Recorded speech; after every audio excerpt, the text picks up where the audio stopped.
Hello, బాగున్నారండి? అందరూ బాగుండాలని ప్రార్థిస్తున్నాము. ఈరోజు మనం బెండకాయలు, గుడ్లు, పచ్చిరొయ్యలు పులుసు మనం పెడదామండి.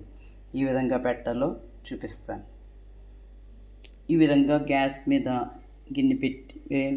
గిన్నె పెట్టి ఆన్ చేసుకుని దానికి సరిపడినంత ఆయిల్ 2 డొక్కులు వేయాలండి.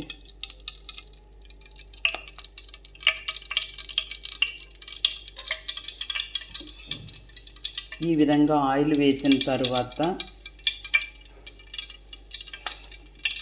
మన దగ్గర కొన్ని పచ్చిరొయ్యలు ఉన్నాయండి. పచ్చిరొయ్యలు, బెండకాయ పులుసు.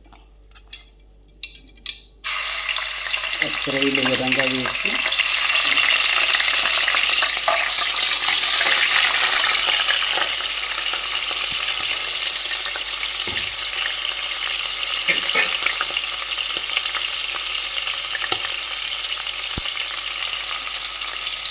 కొంచెం పసుపు వేసుకొచ్చింది మనం అందులో.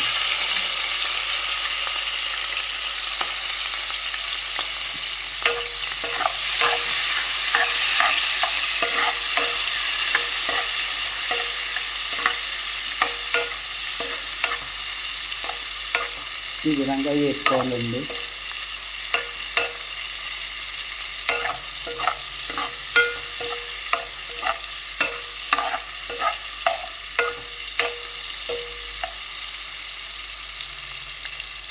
ఈ విధంగా వేగిన తర్వాత మన దగ్గర గుడ్లు ఉన్నాయండి, గుడ్లు కూడా వేసుకుందాం.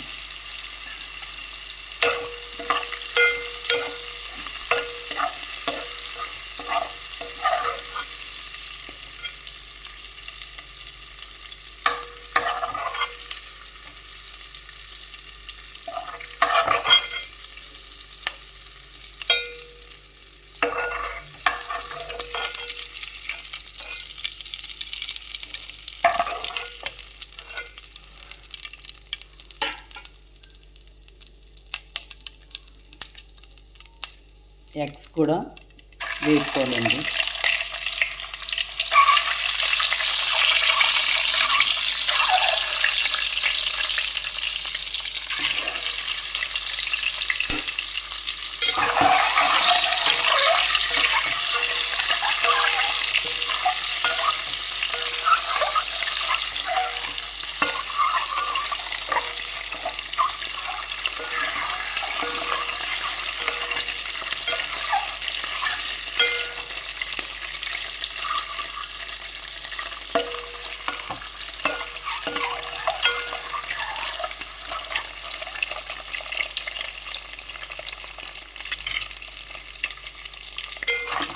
రోజుకి మరి ఎగ్స్ తింటే మంచిదండి.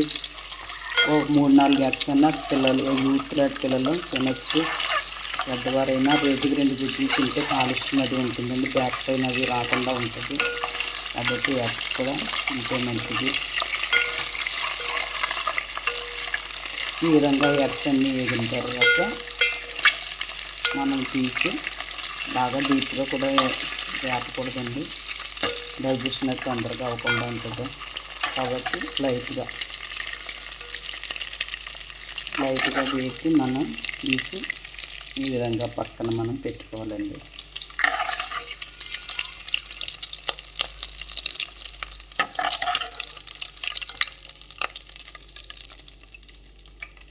తర్వాత ఆనియన్స్ని మనం వేసుకోవచ్చు.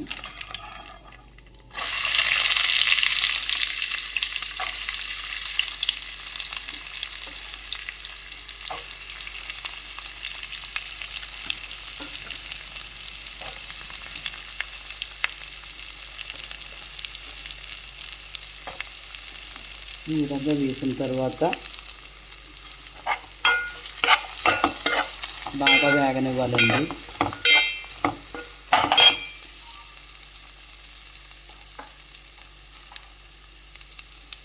కొద్దిగా సాల్ట్ వేస్తే తొందరగా ఉల్లిపాయలు వేగుతాయండి. చిట్కా, ఒక టిప్ అనమాట అండి. ఉల్లిపాయలు వేగుతున్నప్పుడు కొద్దిగా సాల్ట్ కానీ ఉప్పు కానీ వేసినట్లయితే అవి తొందరగా మగ్గి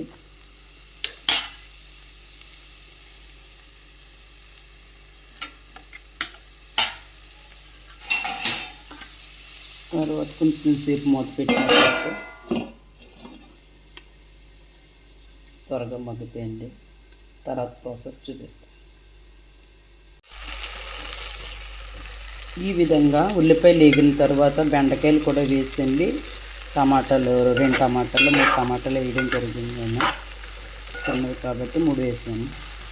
ఇలా టమాటా కూడా వేసుకుంటే టేస్ట్గా ఉంటుందండి. కరివేపాకు అన్నీ వేసి ఈ విధంగా ఆయిల్లో బాగా మగ్గించానండి. ఒక 5 నిమిషాలు మగ్గించిన తర్వాత బాగా నూనెలో వేగిన తర్వాత ఇవి మన తోటలోని బెండకాయలండి కాబట్టి చాలా తొందరగానే మగ్గిపోతున్నాయి.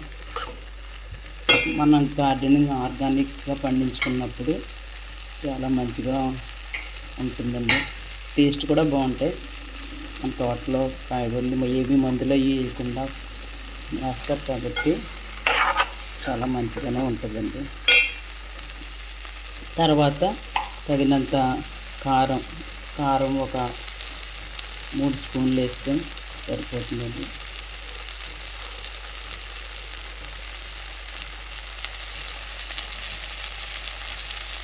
నేను యూజ్ చేసే స్పూన్ ఇదండి. దీంతో ఒక 3-4 స్పూన్లు పడుతుందండి పులుసు కాబట్టి. మసాలా కారం అండి, మనం ఆడించుకున్న కారం.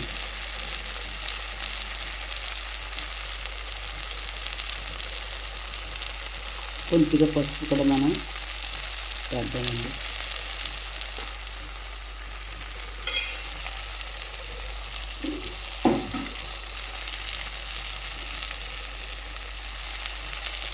తర్వాత ఉప్పు కూడా వేద్దాం. ఈ విధంగా వేసి తర్వాత బాగా కలియబెట్టాలండి.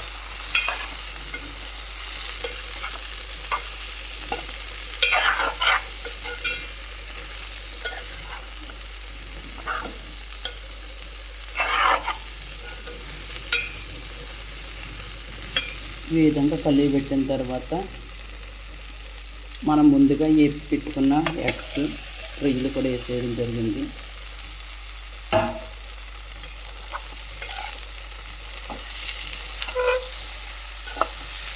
తర్వాత కొంచెం చింతపండు మనం పిసికి పెట్టుకున్నామండి.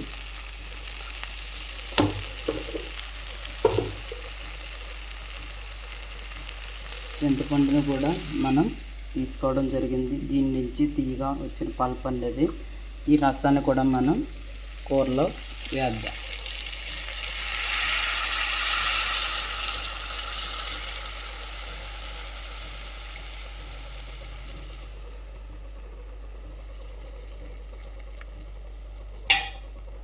ఈ విధంగా వేసి మరీ ఎక్కువగా నీళ్ళు వేయకూడదండి. మరీ ఎక్కువ వేయకూడదు, మరీ తక్కువ వేయకూడదు.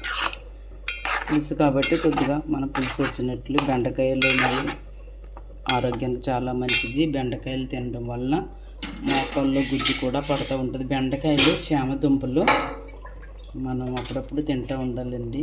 గుజ్జు అది ఏర్పడటానికి సహాయపడుతూ ఉంటుంది. ఈ అలోవెరా జెల్ ఒకటి అండి, జ్యూస్ అది తాగుతూ ఉండాలి.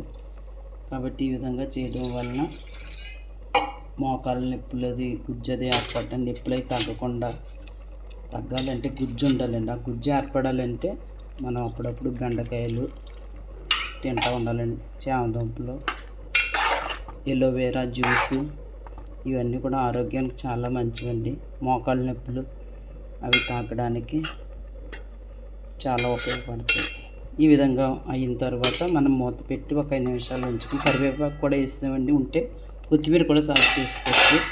ఈ విధంగా ఉండడం వల్ల మనకి కావలసిన టేస్ట్ చూసుకుని కావాల్సిన ఉప్పు మళ్ళీ వేసుకోవడం అండి. ఈ విధంగా బెండకాయ, పచ్చిరొయ్యలు, గుడ్లు కూర తయారైంది.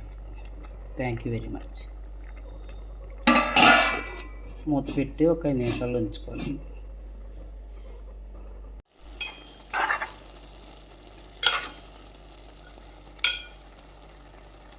ఈ విధంగా బెండకాయల పులుసు తయారైందండి. ఇప్పుడు మనం సర్వ్ చేసుకోవడమే. ఇంకా పులుసు అంత దగ్గరకు వస్తుంది. ఈ విధంగా తయారు చేసుకోవాలండి. Thank you very much.